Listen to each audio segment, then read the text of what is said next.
Hello everyone, my name is Alyssa, and today I will be discussing change management policies and procedures that I believe should be implemented at Meadowview Hospital. These suggestions, in regards to policy and procedure, will ensure that going forward, there is a plan in place for unintended consequences, increased oversight and accountability, and the proper steps of requesting a change to the system. For this presentation, I will be focusing on the following information. We will address the initial cause of the system disruption and the unintended consequence that resulted from the initial problem. I will talk about the implementation of a change control board and what their responsibilities are, along with what is expected in regards to the change control board meetings that will be held once the board is established. I will then discuss how the board will review a request for change and the steps that go along with that. The next item that will be addressed will be the new protocols and procedures that I will recommend to Meadowview Hospital, such as workflow and process analysis, system downtime and disaster plan procedures, and presenting a request to the Change Control Board. Continuing, we will also discuss how the new policies and procedures will be conveyed to the end users in order to ensure that there is no confusion and that everyone is fully aware of what the proper steps are. We will then conclude with my recommendations for Meadowview Hospital, and a list of references will be provided as well at the end of the presentation. In order to give any recommendations, we must first visit the initial problem. A nurse made a request from an IT analyst, which in turn resulted in an unintended consequence. What happened resulted in the disruption of the system in the respiratory department, since the change in documentation was shared to the respiratory team. The result of this unintended consequence was a major disruption to the workflow of the respiratory department. The possible reason for this unintended consequence happening is what is known as the downstream or upstream systems becoming affected. This can happen as a result of sharing data to the other systems, whether intentional or not, as is seen in the incident that occurred.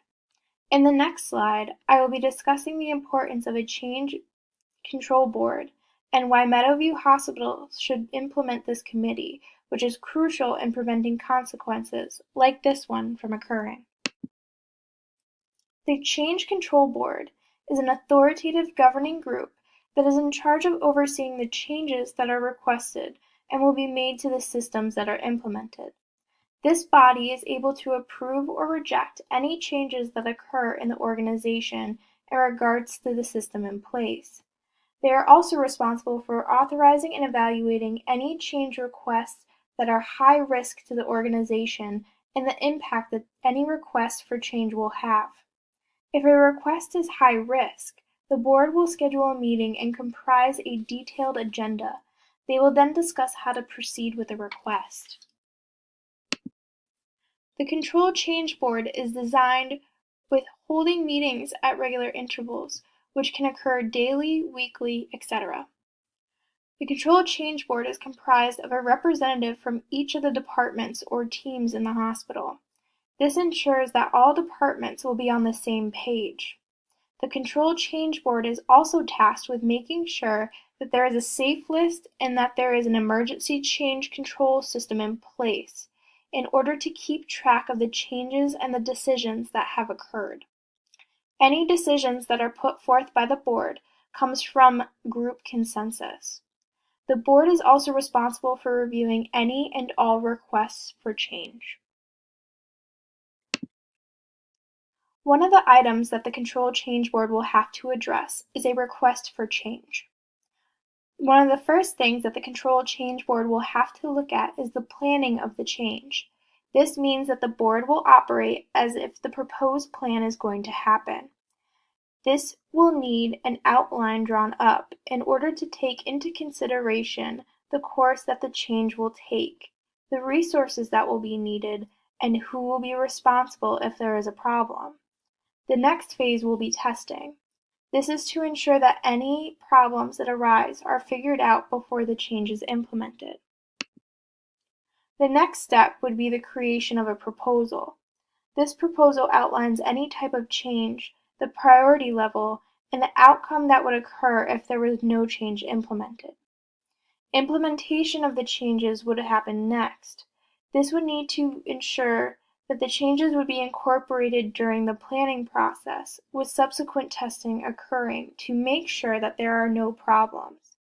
A review of the change is also necessary, which will determine if the change to the system failed or was a success. Once all of these steps are in review, a request for change occurs, and the board documents everything in a database that is accessible to the members, regardless of if the change was a success or not. These steps help to ensure that a system is operating in its full capacity.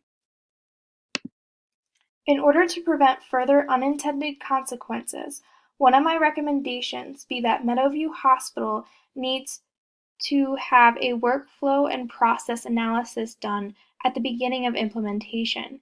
This is to work out any problems or glitches that might occur and to troubleshoot. Meadowview Hospital needs to make a system downtime procedure as well as a disaster recovery plan in place as well. Users and staff members should be well versed in being able to perform daily operations if the system goes down. New glitches will occur, and an organization needs to be ready for constant adjustment as the implementation process continues. Having a secure IT infrastructure would also be beneficial, since this would prevent glitches like the one that was experienced from happening again. In keeping with this theme, it is also one of my recommendations that Meadowview Hospital have a strong relationship with the EHR vendor. This is important in case problems or glitches arise, and there needs to be someone with an understanding of how to fix the problem with the system in a quick and efficient manner. In order to prevent more unintended consequences, end users should present a request to the Change Control Board in order to make sure that all the proper steps and channels are met for a smooth transition, and so that the necessary precautions are put in place as fail-safes.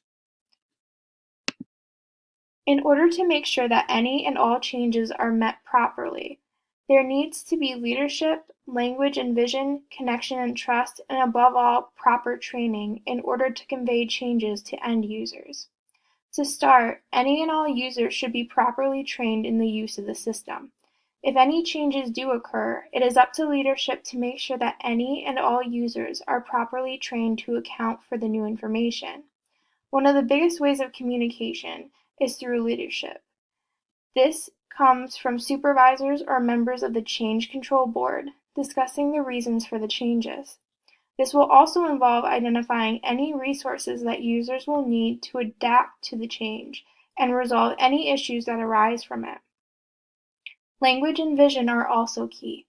If there is no discussion on why the change is occurring and what the desired outcome of the change is, the absence of a discussion and the use of appropriate language could have consequences, such as distrust and resistance among users. There also needs to be a connection and a level of trust between the users and the people in charge of the changes. This is best done with communication and the knowledge that the motives for the changes are in the best interests of the users and the organization. My recommendations for Meadowview Hospital are as follows. There needs to be an implementation of a change management board and a request for change policy. Having the board in operation will allow for the proper chain of command to be initiated in regards to changes to the system. Since the board is comprised of members of IT from different departments, all of the departments will be fully knowledgeable about the different changes that are occurring. I would recommend a workflow process analysis in order to troubleshoot any problems and to identify any areas of concern in the system. I would also recommend that a system downtime and disaster plan procedures be implemented as well. In the event that this or something similar happens, users need to be able to be trained in order to account for the system being offline. End users should present a request if there needs to be a change implemented, and do not just implement changes randomly. Otherwise, there will be more unintended consequences. Also, Meadowview Hospital should be flexible with problems that arise with new systems. especially since changes are constantly occurring. There will be more problems and glitches can occur in the future. Thank you for watching, and I hope you enjoyed my presentation.